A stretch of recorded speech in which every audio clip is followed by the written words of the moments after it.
السلام علیکم ورحمۃ اللہ وبرکاتہ۔ جاننے کے لیے ویڈیو کو آخر تک ضرور دیکھیے گا۔ ویڈیو شروع کرنے سے پہلے اگر آپ نے ہمارے چینل کو ابھی تک سبسکرائب نہیں کیا تو چینل کو ضرور سبسکرائب کر دیں۔ بسم اللہ الرحمن الرحیم۔ مرتے وقت انسان کو دو لوگ بہت یاد آتے ہیں۔ مولانا رومی فرماتے ہیں کہ جب کسی انسان کی موت کا وقت آتا ہے تو وہ ہر چیز بھول جاتا ہے، لیکن موت کی سختی اور مرنے کے بعد کیا ہوگا اس چیز کو بھی بھول جاتا ہے، لیکن اسے دو لوگوں کی فکر ہوتی ہے۔ ان دونوں میں پہلا وہ ہے جو رسول اللہ صلی اللہ علیہ وسلم نے ارشاد فرمایا کہ مسلمان کو جب موت آتی ہے تو اس کی پیشانی پر پسینہ آتا ہے۔ محدثین کرام فرماتے ہیں کہ یہ پسینہ اس لیے آتا ہے کہ وہ اپنے گناہوں اور اعمال صالح کی کمی کی وجہ سے اپنے رب سے شرم و حیا محسوس کر رہا ہوتا ہے۔ ایک روایت میں ہے کہ اگر میت پیشانی پر پسینہ بہر پڑے اور آنکھیں دوبڑ ہو جائیں، نتھیاں پھول جائیں تو یہ رحمت الہی کی علامت ہے۔ محترم ناظرین، مرتے وقت انسان کے دل اور دماغ سے ہر چیز نکل جاتی ہے، سب کچھ انسان بھول جاتا ہے، اپنا مال و دولت، عزیز و قارب، دوست، احباب، رشتہ دار، سب کچھ بھول جاتا ہے، لیکن مرنے کے وقت انسان دو لوگوں کو بہت زیادہ یاد کرتا ہے۔ دو لوگ ہرگز نہیں بھولتے، دونوں لوگوں کو بہت زیادہ یاد کرتا ہے، ان کو سامنے بٹھا کر چیخنے کی چلانے کی کوشش کرتا ہے، ان کے غم میں دان، کے ارمان میں دان، کے افسوس میں رونے کی کوشش کرتا ہے، مگر رو بھی نہیں پاتا۔ حضرت مولانا رومی جلال الدین رحمہ اللہ علیہ فرماتے ہیں کہ میرے محلے میں ایک شخص زندگی اور موت کی جنگ لڑ رہا تھا، مرنے والا موت کے بالکل قریب تھا۔ لوگ میرے پاس آئے، حضرت ہمارا ایک شخص مرنے والا ہے، آپ ہمارے ساتھ چلیے، اس کو کلمہ پڑھنے کی تلقین کریں۔ وہ قرآن پڑھنے کی تلقین کچھ سوچ رہا تھا، اس نے اسے بولنے کی توفیق دی۔ وہ کہنے لگا، میرے بچے کہاں ہیں؟ اس کو نہ کمایا گیا مال یاد آیا، نہ دولت یاد آئی، نہ گاڑی، نہ عزیز و قارب، نہ دوست، نہ رشتہ دار، یہاں تک کہ نہ تو اپنے ماں یاد آئی، نہ تو اپنے باپ یاد آئی، بہن یاد آئی، نہ بھائی یاد آیا۔ کہنے لگا، میرے بچے کہاں ہیں؟ میرے بچے دوڑ کر آئے، جی ابا جان حضور ساتھ ہی ہیں، ابا جی حضور ساتھ ہی بیٹھے ہیں۔ پھر کہا، میری بیوی کہاں ہے؟ بیوی دوڑ کر آئی، وہ بھی ساتھ بیٹھ گئی۔ اب کہتا ہے، تمہیں دیکھ کر میرا دل رو رہا ہے، میری آنکھیں رو رہی ہیں، سوچ رہا ہوں میرے مر جانے کے بعد میرے بچوں کا کیا بنے گا۔ انسان جب مرتے وقت بچوں کو جب آخری بار دیکھتا ہے تو یہ بھول جاتا ہے کہ میرے مرنے کے بعد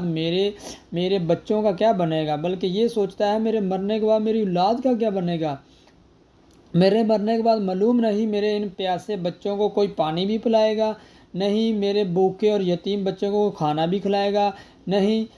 میرے مر جانے کے بعد میرے عزیز و قارب میں سے، دوستوں میں سے، بھائیوں میں سے، بہنوں میں سے میری طرح کوئی ان کا خیال رکھ پائے گا، نہیں میری طرح کوئی ان یتیم بچوں کی فکر کر پائے گا، نہیں اس کی آنکھیں رو رہی ہوتی ہیں، شم برس رہی ہوتی ہیں، بیوی کو نصیحت کرتا ہے، میں دنیا چھوڑ کر جا رہا ہوں، مجھ پر ایک احسان کیجیے گا، خدارا میرے ان بچوں کو قرآن مجید کی تعلیم ضرور دیجیے گا، ان کے منہ سے نکلا اللہ کا نام میری قبر کو روشن کر دے گا، ان کے منہ سے نکلا قرآن میری قبر کو منور کر دے گا، میری قبر کو روشن کر دے گا، میرے بچوں کے منہ سے نکلی گئی یاسین قرآن حکیم اور جہنم کی آگ سے دور کر دے گا، اللہ کے عذاب دور کر دے گا۔ محترم ناظرین، اپنے بچوں کو دین کی تعلیم دینا، قرآن کی تعلیم دینا بہت ضروری ہے، کیونکہ تم نے وہ واقعہ نہیں سنا کہ حضرت سیدنا موسیٰ علیہ السلام کا ایک قبرستان سے گزر ہوا، آپ نے دیکھا قبرستان کی ایک قبر کے اندر مردے کو دردناک عذاب دیا جا رہا ہے، مردہ عذاب میں مبتلا ہے، اس کی قبر جہنم کے گڑھوں میں سے ایک گڑھا بن چکی ہے، مردہ عذاب میں مبتلا ہے، بچھو بچار پکار رہا ہے۔ حضرت سیدنا موسیٰ علیہ السلام آگے چلے گئے، کام کرنے کے بعد واپس جب اسی راستے سے گزرے، آپ نے دیکھا کہ وہی جہنم میں جلنے والا شخص جس کی قبر میں عذاب دیا جا رہا تھا، اب وہ شخص جہنم میں بہر رہا ہے، اس کی قبر جنت کے باغوں میں سے ایک باغ بن چکی ہے۔ دونوں ہاتھ اٹھائے عرض کیا، میرے مالک، تھوڑی دیر پہلے یہاں سے گزر رہا تھا، یہی قبر جہنم کے گڑھوں میں سے ایک گڑھا بنی ہوئی تھی، تھوڑی دیر کے بعد یہ جنت کے باغوں میں سے ایک باغ کیسے بن گئی؟ اللہ تعالیٰ نے فرمایا، موسیٰ، یہ شخص جب مرا تھا، مرنے سے پہلے اپنی بیوی کو حاملہ چھوڑ کے مرا تھا۔ بیوی کا ایک بیٹا پیدا ہوا، آج تھوڑا سا بڑا ہوا، اس کی بیوی نے بچے کو مسجد میں بھیجا، مکتب میں بھیجا، معلم صاحب، استاد صاحب نے اس کو بچے کو بسم اللہ الرحمن الرحیم پڑھائی ہے، آج اسی بچے نے بسم اللہ الرحمن الرحیم پڑھی ہے۔ موسیٰ، مجھے حیا آتی ہے کہ اس کا بچہ میرا نام لے اور میں اپنے نام لینے والے بچے کے باپ کو جہنم میں ڈالوں، یہ میری رحمت گوارا نہیں کرتی۔ محترم ناظرین، اگر تم چاہتے ہو کہ تمہاری قبر میں روشن ہو، عذاب تمہارے قریب بالکل نہ آئے، تو اپنے بچوں کو قرآن مجید کی تعلیم دینا بہت ضروری ہے۔ حضرت مولانا جلال الدین رومی رحمۃ اللہ علیہ فرماتے ہیں کہ ایک دم انسان کی زبان لڑکھڑانے لگی، ایک دم اس کے ہونٹ کانپنے لگے، اس کا بدن کانپنے لگا،